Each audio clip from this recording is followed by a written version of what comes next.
আজকে ছোট mini rice কুকারে খিচুড়ি রান্না করে দেখাবো। এই যে আমি চাল ডাল সব কিছু নিয়েছি, পেঁয়াজ নিয়েছি, তারপরে রসুন থেতো করে নিয়েছি, কাঁচা মরিচ সব কিছু নিয়েছি, নিয়ে এখানে দিয়ে দিছি। আর রাইস কুকারে অতি দ্রুত রান্নাটা হয়ে যায়। দেওয়ার সঙ্গে সঙ্গে দেখেন কিছুক্ষণের মধ্যে বলক এসে গেছে। একটু ঢাকনা দিয়ে ঢেকে রাখলাম, আর ঢাকনাটা উঠায় এই যে পানিটা অনেকটা ঘন হয়ে আসছে।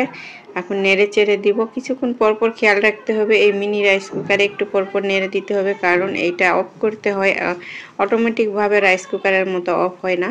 আর এখানেও কিছু মাংস দেব, দিয়ে একটু ঢাকায় দিলেই হয়ে যাবে আর কি। মানে এটা অটোমেটিকভাবে অফ হয় না, এই জন্য সবসময় খেয়াল রাখতে হবে যে পানি শুকানোর আগেই বন্ধ করে রাখলে একবার ঝরঝরে খিচুড়ি হয়ে যাবে। আর এই যে আমি এখানে মাংসটা দিয়েছি, দিয়ে ইয়ে করে দিয়ে দিলাম, ঘাটাঘাটি করে দিয়ে দিলাম, দিয়ে এখন ঢাকনা দিয়ে ঢেকে দিব।